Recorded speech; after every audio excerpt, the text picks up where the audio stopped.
It's all about sharing life experiences. I'm going to take you through a lot of heartache because I want to reach. I want that chord to be touched. I want that, and I'm so sorry for your loss. I want to really touch the heartstrings and know that we do go through a lot of struggles. We go through a lot of life lessons and a lot of loss. But I want to take you through that to get to the good stuff. Right? Sometimes we need to walk through the shadow, and then eventually we turn behind us, and then we see the light, and then we walk through that. I'm the baby of 4 girls, and when I was growing up, I always was comparing myself to my sisters. My oldest sister is Denise. My sister is Nicole Brown Simpson. I don't know if Bob has shared that with all of you before. But I was always comparing myself with my sisters. You know, Denise was on the cover of Cosmopolitan back in the 70s and the 80s. And I wanted to be like Nicole, who had it all. She had the kids, the house, the perfect husband, not the perfect kids. Take that. You can edit that out.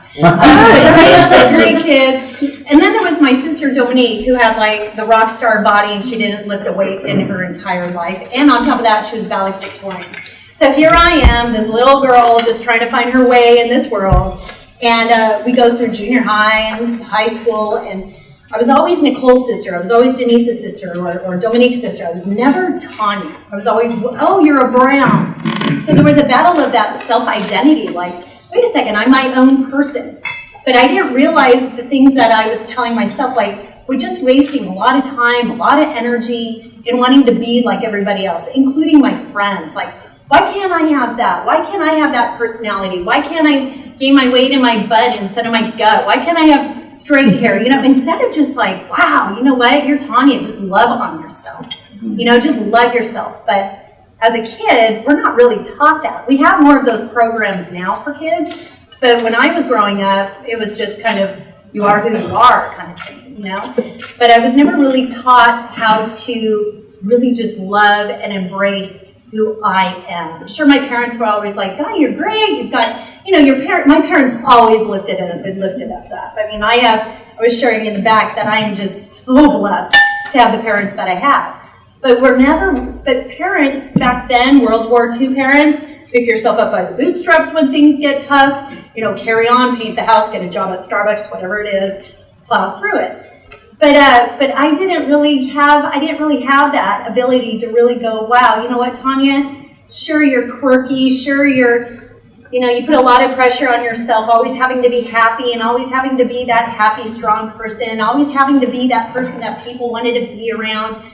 You know, I'm a little socialite, and when I was in high school, I had a lot of friends, and if there was 5 parties on a Friday night, I'd be like at every one. You know, it was hard to get all around, but I just love to be around people. But, you know, all in hindsight now, that was really, even though I thought I was authentic, it was a lot of pressure I was putting on myself, just having to be happy all the time. And I'm writing a book that will be released in spring. And when my writer was interviewing me, he was like, you know, tell me about that whole experience and how it affected you. And I said, one person came up to me one time, and I think I was like a junior in high school. I was having a bad day. And this person came up to me and said, well, what's the matter? It's like, well, I'm not allowed to have a bad day. Can't I just have a bad day? And I think that's when things started just really just shifting for me. But all throughout high school, it was back in the 80s. I graduated in 87. And back then, we didn't have the education that that the kids have today with drugs and alcohol, MAD, Mothers Against Drug Drivers. So in high school, I had very 6 friends of mine. But in today's society, when tragedy and crisis happens on campuses, no matter what age group, there's always a crisis counselor there now, right? Let's process, let's talk about this, let's do some therapy, you know, let's just not stuff it as if it never even happened. But back then, when I was in high school, it was our counselor was, where do you want to go to college after Dayton Hills, right? We didn't have that counseling aspect, excuse me. So what do? You go to school, your friend's sitting there with you one day. Next day they die, a couple of days later, you come back and there's an empty seat. And there's nobody to process that stuff. You know, nobody's there to really say, how you doing? You know, it was kind of expected that, okay, something happened and we just need to carry on. And that's how crisis was handled back then, at least at my school. So what did I do? I stuffed, and counseling wasn't really any kind of a hot topic in my World War II parents' household. But we had each other, and I thought that sufficed. I thought that was enough. But I just stuffed. I stuffed the pain, stuffed the sorrow. Didn't realize that it really affected me until years later. 2 years after high school, my best friend Harissa got killed in a hit-and-run accident in South Laguna off of West Street. That's why there's a light there now. And that was when depression hit me. Full-blown, 2 years, couldn't get out of bed for the longest time, couldn't eat. It was one of those things where it was not just a bad day, not just I'm sad, it was clinical depression. Although I wasn't diagnosed, I didn't go into therapy. It was just kind of, I had the support of my family. But something was wrong. And my mom was noticing. This time it was a dark hole, very dark hole. But my mom, I don't know, it's like everybody needs to know somebody like mom. Everybody needs to know my mom, just period, end of story. Come over, we're going to have a party. My mom has everything in life to complain about. She has everything in life to complain about. Murder of a daughter, the loss of an ex-brother or ex-son-in-law, children taken away from the courts. Just everything. World War II. And my mom has never complained a day in her life. Never. Every time I go, don't you ever have a bad day? She goes, look at everything I have. Right? She looks at the things that she does have instead of the things that she doesn't have. She's remarkable. And so when I asked her that question not too long ago, and I go, that made me even more frustrated. I'm like, you don't have a bad day? Like, I want what you have, But she's remarkable. But she took that mindset and shared that with me back in '89 when Harissa was killed. And she posted positive thoughts, those affirmations that we know about now, everywhere in my room, on my rearview mirror, even on my mirror with lipstick. No, you don't do that because it's hard to get off. But just positive thoughts. You're beautiful, you're unique. Just all these wonderful affirmations, nothing sunk in. It was a very, very dark hole. She would, put McDonald's in front of my face and I'd be like, I don't want it, which is like, something's wrong with my dad. Something's wrong. A couple of months go by, a shift starts happening. Don't know what that shift, I can't remember when that moment was, but something started happening where I started eating. And then I started eating. And then I started eating more and more and more. All of a sudden, the food that I was unable to eat became my best friend. And I became an overeater. And I stuffed and stuffed. So not only was I stuffing my feelings, my pain, my losses, and all of that, little did I know, I had no idea what I was going through, and we'll get to that story. I just thought, okay, I'm sad, my friend died. I didn't really know what was wrong with me. So not only was I stuffing my feelings, I was stuffing my feelings through food. I ate and I ate. I had my food like alcoholics hide alcohol, how alcoholics hide their alcohol, everywhere. And I don't know if you've ever lived with an alcoholic, but they're very creative. And one day, my mom said, oh, you know what? I think I'm going to clean under my daughter's bed. I don't know, little intuition, I guess, the mother's gut. That's where she found the empty dishes, the dirty dishes, the empty boxes, the wrappers. And she was like, something's wrong with my kid. I'm tall, and I was working out a lot too. But I ate and ate, so I carried my weight differently. So I wasn't like, whoa, what's happening here? Like, you need to go on The Biggest Loser or anything like that. I'm tall and I was big, so I was carrying my weight. I was carrying my weight to the point where it wasn't quite questionable. But when my mom saw the behavior behind it, that's when she began to worry. I don't remember exactly like how everything kind of transitioned out, but I remember that I got back into school. I went to Orange Coast College. I was still eating. When I went down I got accepted to UC San Diego, and I don't share this in my book because it wasn't an issue, a big enough issue for me to put it in to make people question addictions or anything like that. But I met up with the wrong people and I started using meth. I was overweight, wanted to lose the weight, and was going to go toward, I needed to lose the weight. So I was unhappy because I was big, and then I was big, so I was doing drugs. So I was a mess. And I was at UCSD, which is like the world's most challenging school. I don't recommend it for anybody. But that's when things started. There was a moment. I was sitting in a Psychology 101 class, and there was a mom and a dad sitting in front of the class with a picture on the screen of their beautiful daughter who had committed suicide off the Coronado Bridge a few years before. And I'm just sitting in class going, wow, I relate to that girl. I totally relate to this girl. She's a humanitarian. I'm a total humanitarian, but I wouldn't join the Peace Corps. I mean, she was so much better than that. She was, just amazing. She was a straight A student. She was like her team leader on soccer or lacrosse. She was in some sort of sport, I don't remember. But more so, I saw her smile. And I was like, I just gravitated to that smile, and I related to her. I related to that pain of needing to give up because of having this challenge of always having to be happy and on and perfect. And I never thought that I needed to be perfect, but I always felt like I needed to be happy. And I just related to this girl. And sadly, her parents were sitting in front of the room sharing about the story of their daughter's suicide off of the bridge. And little do people know that I was sitting in that class with the textbook, Psychology of Suicide, on my lap. So you never know who you're talking to.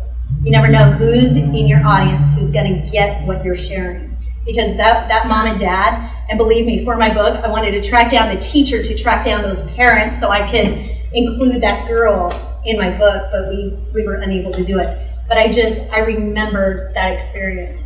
I think in my first day of school at UCSD, and then on top of that pressure, I was like this little person in this big ocean, not knowing really what to do. Sheltered girl, Laguna Beach, Dana Point area, and Dana Hills High School, Orange Coast College, and then all of a sudden I'm like in this university feeling these feelings, playing with meth a little bit, not to the point where it's an issue or a problem, but I was doing it. So my brain was just like, Tanya, you've got, what's going on?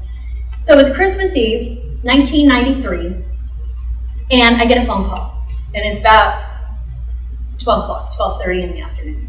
I have my windows shut, the shutters, closed, the fireplace is on, I've got a glass of wine in my hand, and I'm watching Casablanca. And it's like Christmas Eve in the afternoon. Like, okay, this is not a happy person, right? This is not a happy person. So I get a phone call from my sister, and from Nicole. And this is a conversation I will never forget, because what I'm about to share with you, I still remember as if it was yesterday. And it's a quote that I want to give to all of you.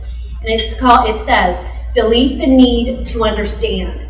We don't need to understand everything. Some things just are. How many of you have that little hamster in your head that okay, well, the what ifs, well, what if I do that? What if I'm late? What if I don't get that job? All that worry, that little fizzy, the hamster guy that just doesn't shut up sometimes, right? Also, when Nicole shared that with me, I was like, okay, you know what? I don't need to understand everything. Our conversation was about, should I leave UCSD? I worked hard to get into that school. I'm unhappy. I didn't know what I was doing, why UCSD was a hard time for me. But although I firmly believe if I wasn't doing the drug, I definitely probably would have had an easier time. But nobody knew really what was going on. Just Tanya's going through something hard, something challenging. Let's lift her up. I have a very supportive, strong family. But something in that quote, something shifted again in me. So I got dressed, I opened up the blinds, I dumped out the wine, and I drove up to Laguna Beach, and I went Christmas shopping again, just tying up the loose ends with my mom. And that's when I really decided it is not worth it to engage in something, whether it's a job, whether it's school, of course a drug, but no matter what your situation is, if it's bringing you down, and if it's causing depression, and if it's causing a trigger, or if it's causing like a huge wall to surround your body, just because you got into the university, just because you got that job doesn't mean that you need to stay there. Because nothing is worth your well-being. Nothing. You need to surround yourself with the beauty and positive things that are going to embrace you, and things that you can embrace and love and add value to your life, not things that hold you down and, like the bridge calling your name. That's just something needs to change there. So all that had kind of happened in 1992 and 93, and then in 1994, bam, my life changed forever, and it was an event that I shared with all of you and globally. It was the murder of my sister, and it was the most shocking, life-changing, crazy, surreal, chaotic experience. That it's too surreal for me to even explain. But it really turned our lives and our home upside down. We had helicopters over our house 24 hours a day for months. We had security guards around our house. We had people. We had across the street where Salt Creek Grill is now in Laguna Niguel. That was the Crown House, and so that lot was empty. And there were news stations honing in on conversations that we were having in our home. So if we wanted to have any private conversations, we needed to go down on the beach. And one time when we did come back, there was a reporter sitting in our living room. So our privacy was gone. People everybody wanted a piece of us. So what did we have to do? We had to be the strong family. We had kids to think about. We needed to keep their lives as normal as possible. It wasn't about us. It was about Sydney and Justin. But what did we do? We neglected to feel. We neglected to grieve. It was either a neglect or the inability because we didn't have the time or the resource or maybe even the motivation to even reach out to get that help. Who knows? But our lives were torn upside down. When things started coming out in the court about her domestic violence, about Nicole's domestic violence, it wasn't a complete shock to me.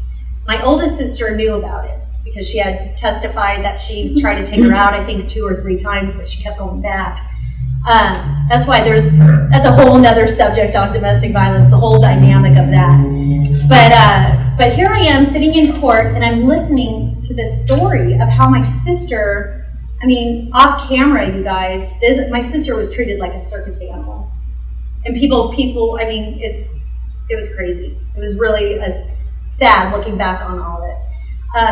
But that I found out when I was sitting in court of how my sister was being battered since 1978, tortured since 1978.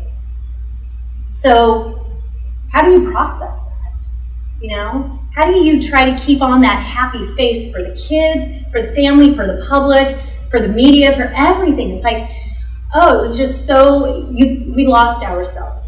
We were told what to wear, when to smile, when to cry, when to do everything. Like our lives were completely controlled by what we were being told by attorneys, by the judges. We were on gag orders. It was just, we were unable to truly be ourselves. Now, I can't speak for my family. I can only speak for me. So what did I do? I stayed to myself. I just stuffed, I just figured, hey, it's a situation, it's an event, it's a situation, whatever. We're just going to do what we need to do to move ourselves forward, to move me forward. But my entire family for many years was always saying, you know what, let Denise handle the media. Let Denise be the spokesperson. I'm the counselor in the family. Telling me not to reach out and serve and help other people and share experiences is like telling me not to breathe. So, but out of respect for my family and everybody, I just continued to stuff. Fast forward to 2000, my best friend Troy, the brother who I never had, Harissa and Troy are 2 chapters designated to them in my new book, and I'm just honored to have them be part of my life. But Troy died. It hit me harder than when Nicole got killed, because he was like the brother I never had. He was the person who was just always there. I saw him every day. It was just part of our furniture in our home. So when he died, things were questioned. My faith was questioned. My friendships were questioned. Like everything was questioned because this guy was a mess. Like he was a mess. And then he got his act together, got engaged, and then he was going to be married, and then he died. So I was just like, it was, again, but I didn't know where to go. So all of a sudden, all this stuff from high school that I've been telling you about, all the sadness and the dark stuff, right? It's slowly showing itself. To the point where my mom, we were at the corner of Crown Valley Parkway and Greenfield, and my mom said, you need to go talk to Troy's mom and stepdad. You need to go talk to them because I've never seen you look. It was totally different than Harissa because it was anger now. It wasn't depression. It was anger. It was hate. It was fear. It was like other emotions that I never even, that were very unfamiliar to me. Depression, anxiety, that stuff, very familiar. These emotions, very ugly, very dark. So I did. I went over to his mom's house and we talked and we prayed and I was like, okay, I'm feeling a little bit better. Like my faith was slowly coming back in, but for a while there, it was seriously tested. Then the woozy in 2004. Not as severe as a physical loss, but my wedding was canceled 4 days before. But it wasn't the loss of a relationship. Okay? It wasn't the cancellation of a marriage. It wasn't any of that. It was the trigger I needed to help me face my stuff. So for 1 month, when that happened, I went into full-on self-destruction mode. I was on Klonopin after the cancellation.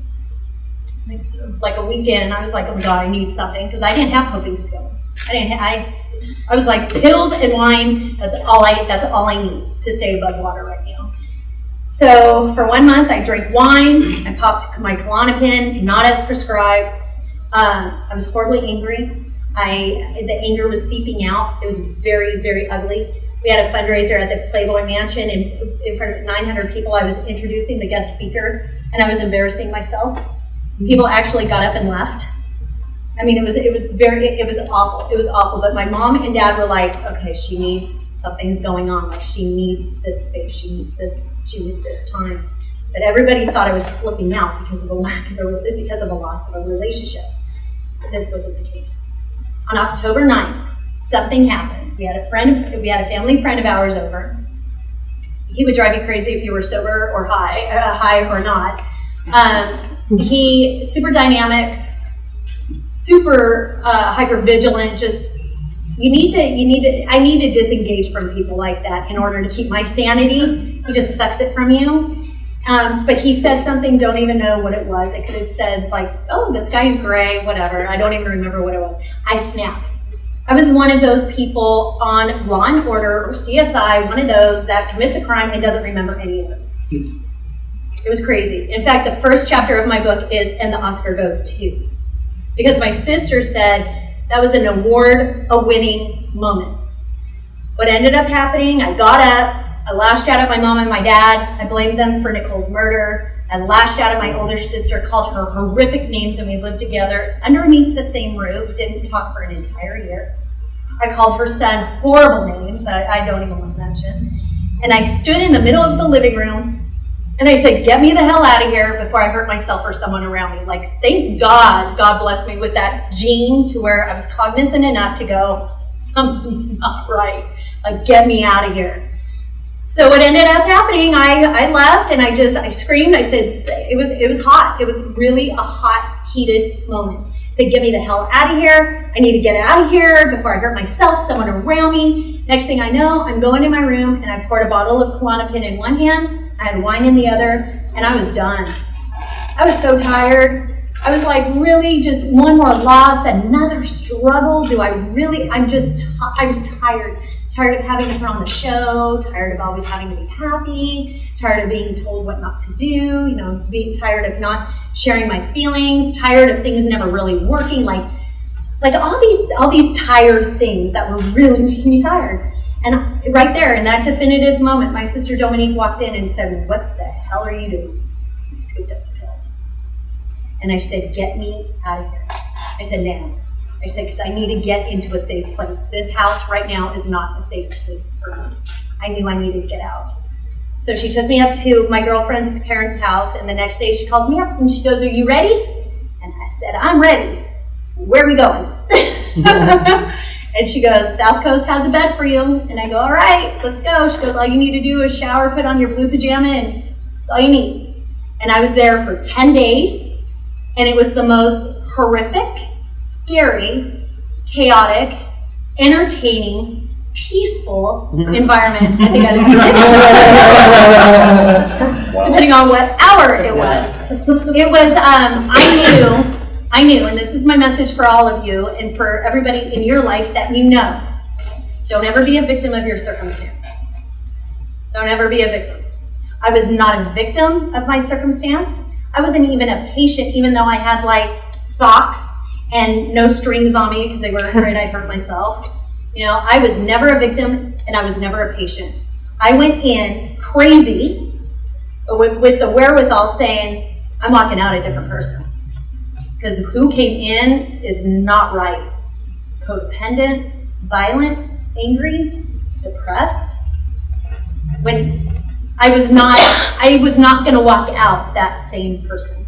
So what did I do? You're a guinea pig when you're in a psych ward, right? You are like, let's give this medication to you. Oh, that doesn't work. Let's get this and let's add a little bit more. I was a total guinea pig. I'm like, whatever, you guys all know what you're doing, even though they didn't. At the end they did finally, but what ended up happening is that I was there, you guys. I was a student of my circumstance. I was a student in the psych ward.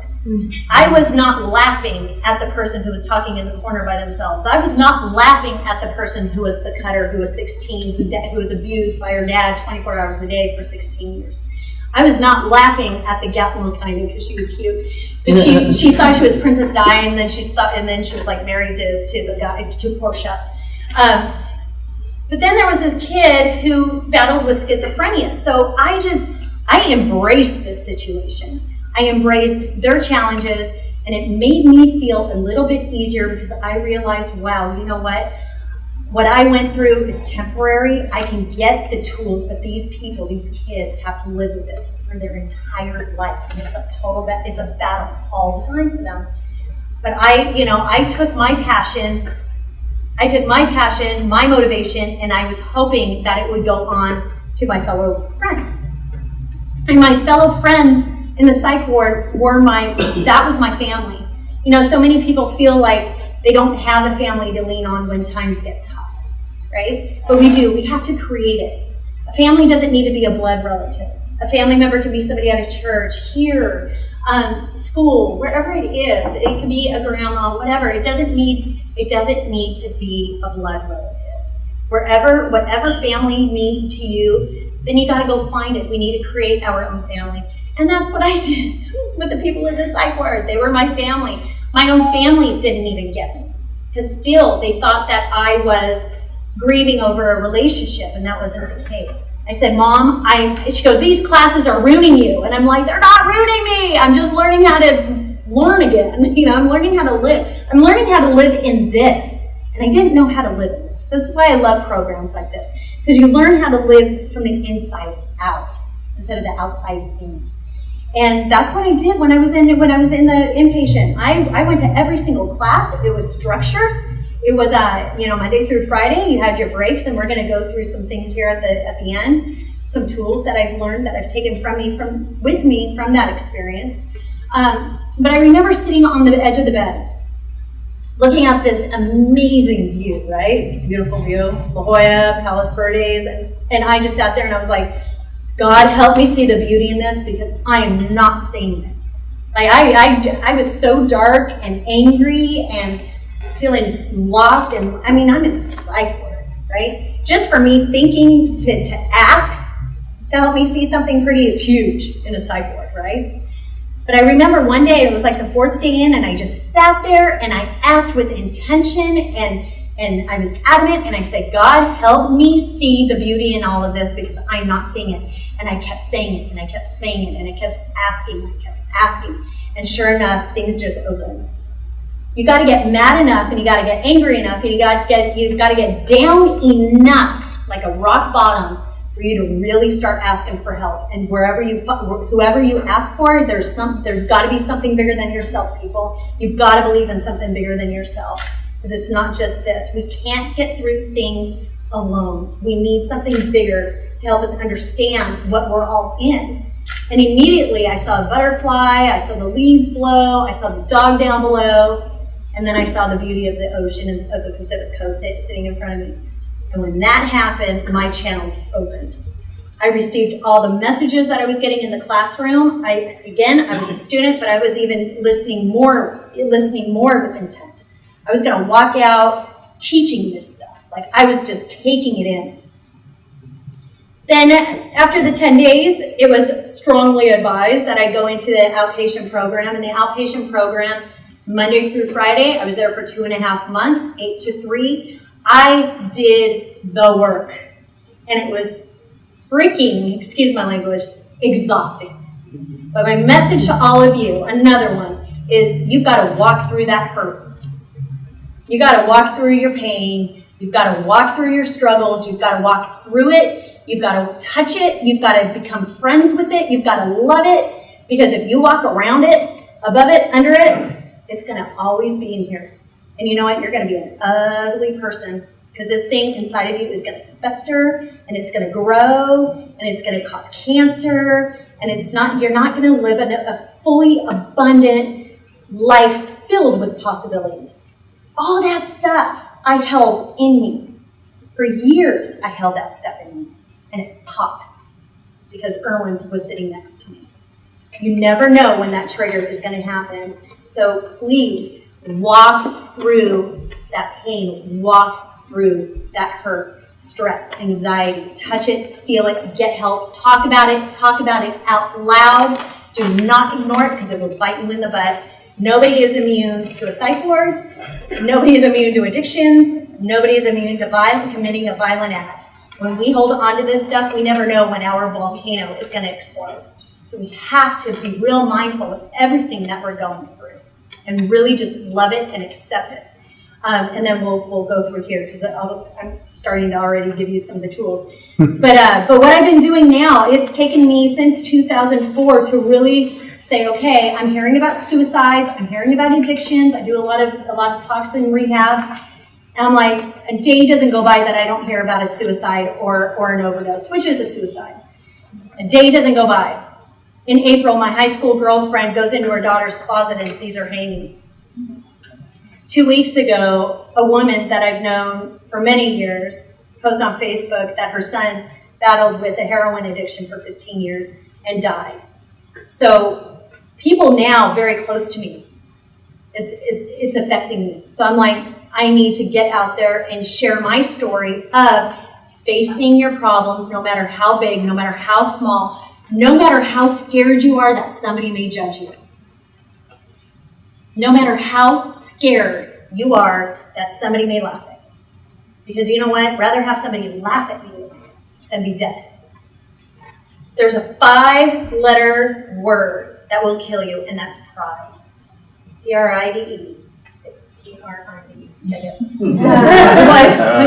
But pride will kill you. If you put your pride in front of your health and pride in front of everything because of fear of asking for help, you will live a very lonely, dark life.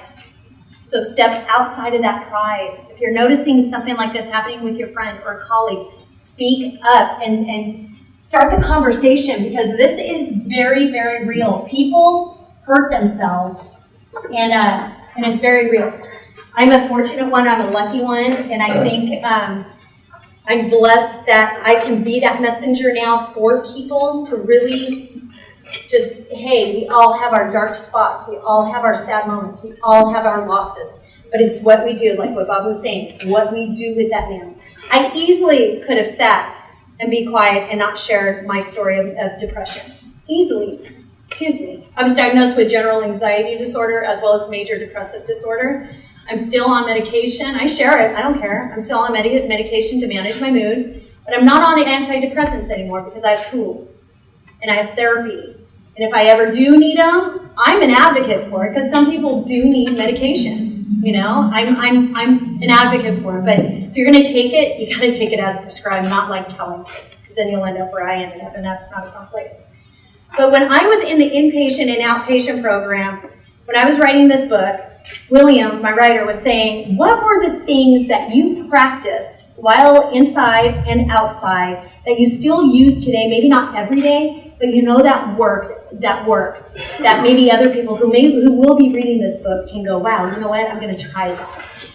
We were talking, Cindy and Bob and I, before that, you know, for people who get stressed, anxious, depressed, and don't have tools in their toolbox, they act out on the violence, they act out with the drinking, they act out in, you know, the suicide, and those thoughts become reality.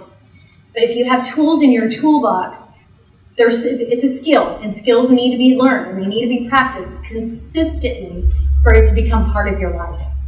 But for people who don't have these tools, they do those random acts. They do those random acts of suicide and violence, and they fall too deep into depression, and then they don't have a way out. So I came up, ironically, this is funny because we were talking about AA as we were writing this book, because I do a lot of work in the rehabs. But it's kind of like the 12 steps, but they're my 12 steps. These are just tools that have helped me get through, not every day, but when I feel like I'm in chaos, and I live at home with an Alzheimer's dad. I mean, it's crazy. Literally, it's crazy in my house. There's like 7 or 8 people in my home at any given time, running my business. I was finishing up graduate school. So I know these things work, because if they didn't, I knew that I wouldn't be here. So I know that these work. Time management, structure your day, structure your time, because when you don't, it causes the stress. Mark it down. If there's traffic, engage in put traffic time in there. Whatever it is, manage your time. But put yourself in your calendar.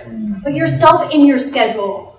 Without us being whole, we are no good to anybody else. Like, I know that I would be no good to helping other people if I didn't go through the psych ward and learn these tools.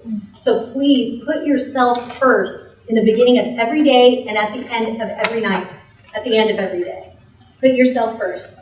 Be present. Breathe. My God, it's free. It's free. If you're stressed out, take 5 big, deep breaths. Do meditation, not when you're driving. But you know what? Turn off that stereo when you're driving. Take time to really go, wow, look at that tree. I never saw that at this stoplight before, right? Be present. Learn to not think 1 second ahead or 5 minutes from now. Be like, I'm here, I'm here, and this is all I have right now. Disengage from the triggers and the chaos. That's what I had to do with my home, with my family life, right? So put yourself in your work situation. You've got a person or a call or something, and they're triggering you, right? What are some of the things that you can do? You can breathe before you make that call. You can do a quick little prayer or meditation before you pick up that phone call. If you've got a trigger if the trigger is a person, learn how to kind of disengage from it. Maybe say, you know what, I can't have this conversation right now. Can you give me maybe about 15 minutes? And then take that 15 minutes, disengage, breathe, and get centered before we go, hey, let's have that conversation. Because we don't get anywhere on emotions, and women, we know that, right? Mm-hmm. We need to be more centered. Count to 5. And express it. What I was saying earlier, you've got to talk it out, but you've got to talk it out loud.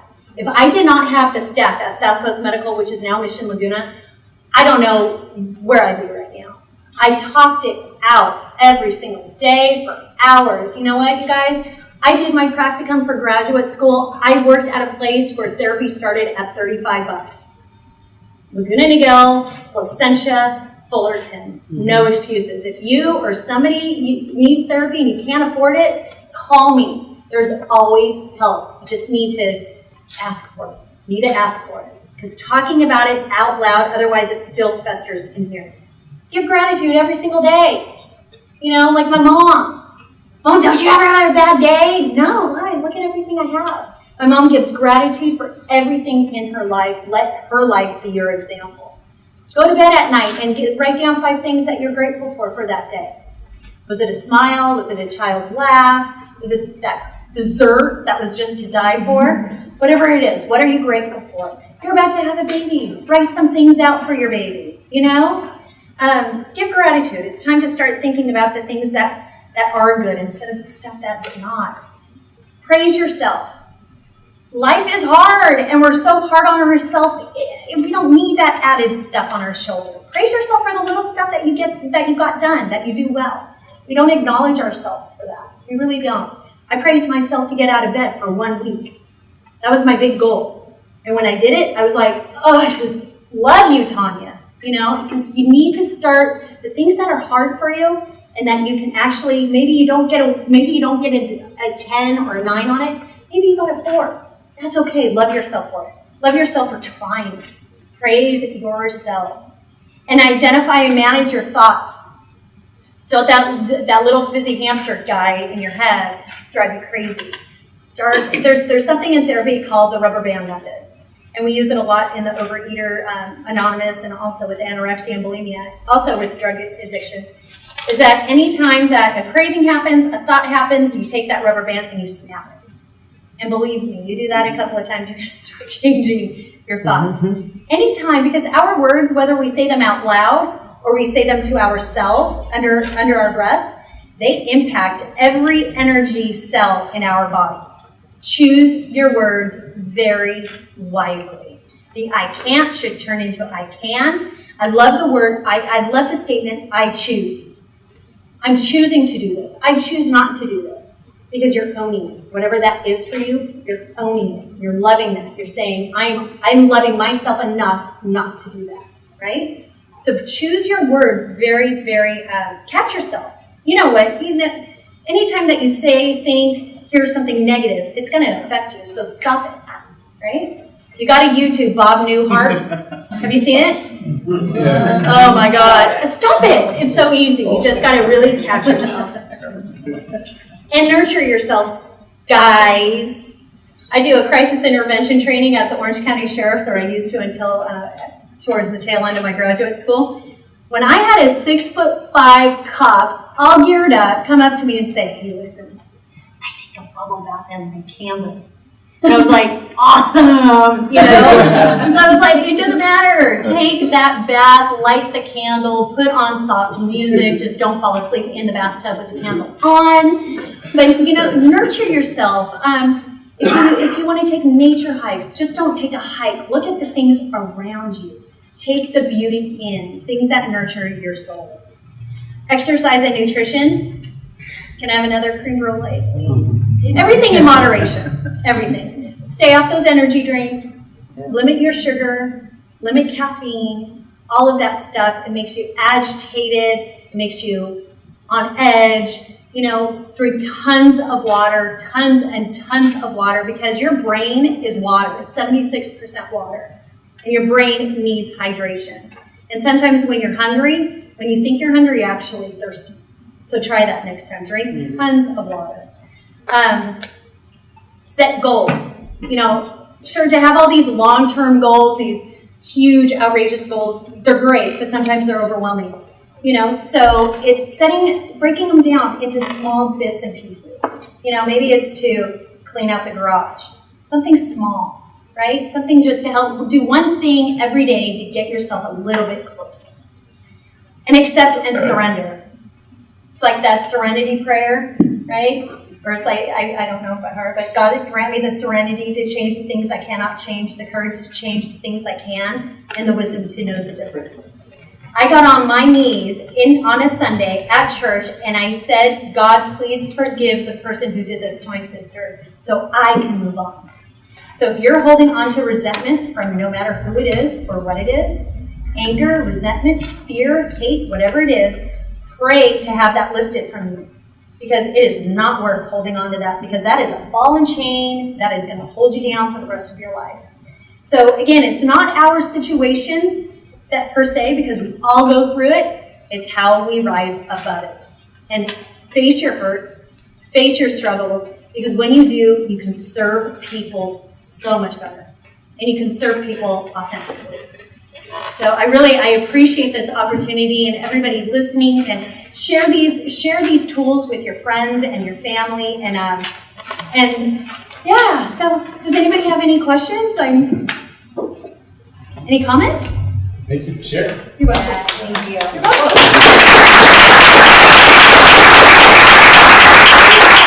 That your sister had told you. You said it's delete the need to understand. We don't need to understand everything. Some things just are. Yeah. That's awesome that you're writing that in.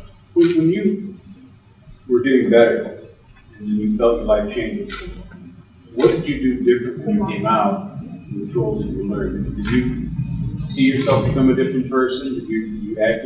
Were you consciously reacting to situations and kind of a new version of you?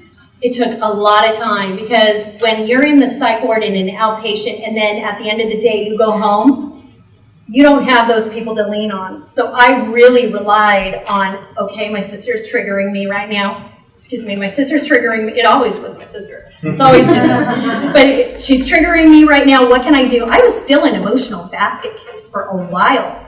But I saved every worksheet. I journaled like crazy. I would refer back to my worksheet. So it took time. But like I said, these are all skills. These are all tools. And then once you can realize what works for you, you hone in on that, you use it, and then you learn to contain your emotion.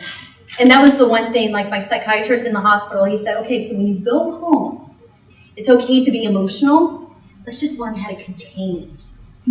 And that becomes my little mantra, even still today. Don't get emotional, just contain the emotion. So I was very aware of the change. I was very aware of the triggers, but it took time. I'm also curious that when you came out, you found your opposite faith of that. Did your faith increase at that time? Did you rediscover that? Or have you always been following? My faith kind of came back after that day that I prayed with Troy's parents. It kind of came back. The faith was always there, but it was just really tested. So I always, no matter how hard of a time I always have, ever since I always knew my faith was there. I needed help to get back to it. Yeah. But I just sat on the edge of the bed inside and going, I know you're here. I know you're listening to me. Help me. And so it's in AA. It's like your higher power. You've got to ask for something. You got to ask. And it happens. Your meth habit, how long were you doing meth and how did you stop doing that? Only for a couple of months, if that. I was vacuuming my room. Good question. I was vacuuming my room on my birthday, and I said, what the hell am I doing? And I threw everything down the toilet. And I just spoke at a rehab last night, and you could see somebody cringe. It was I saw it out of the corner of my eye.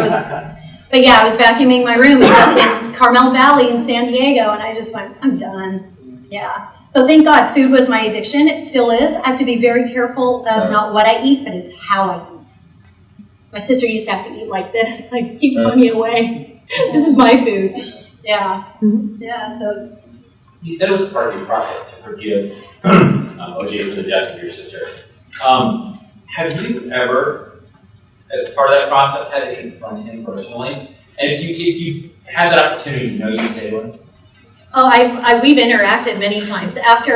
Not since he's been away in jail this time, but when he was acquitted, oh yeah, we had to do kid exchanges, and I had to go up to, where was he living, Palisades or something like that, and I had to go into the home a couple of times and pack the bags for the kids, and I'm like, you do things for the kids, yeah. But you need to take that part off of the video. But it was, but you know what, when that is your focus, and you've got a mother who has this sense of, who has this sense of forgiveness and who has a forgiving heart, it just kind of happened. Because we don't hold on to that ugliness. We never have. Yeah. But yeah, there's been many interactions, and you know what? If I ran into him today, I'd be like, I'm not going to have coffee with you or anything, but I wouldn't even know. I'm so unaffected by it because I've walked through it. Yeah. I have a 2-year-old son, and based on every, I don't know. Congratulate you or say I'm sorry. But based on your life and experiences that you've been through, the deaths of your friends and how you bought it all and all those different things, if that was one piece of advice you could give me for my son as he's growing up, maybe things to share with him, watch out for, advice to give him, whatever it may be, what would be that one advice you would give him? Love yourself. I think it all comes to that. Love yourself, because when you love yourself that much, boundaries are created. And you don't allow yourself really to be violated. And if it does happen, you're able to put a stop to it. But I think it's the kids today really have very low self-esteem, and they don't have boundaries, and they compromise themselves. So I think we really need to bring love of self back to the kitchen table. Just love. and let that little boy know, Yeah. let that boy know that just you're special, you are unique. Just lift him up every single day. You know, if he spills milk on the floor, right? Big deal. Get down on the floor and say, okay, we make a mess. We have to clean it up. You know, instead of getting mad, because that already will affect the child. So just love on them. Understand that everything is a learning experience. You're learning, he's learning. So make it fun. But most importantly, I think really just keep love at the kitchen table. Yeah, and boundaries. Yeah. You're welcome. That's a tough question because I'm not a mom. I just took that one. but I think I've been around kids for so long that, you know, I just, in the world of domestic violence, I see so much degradation and put downs, and you can't do anything right. Just love them. Yeah. Yeah.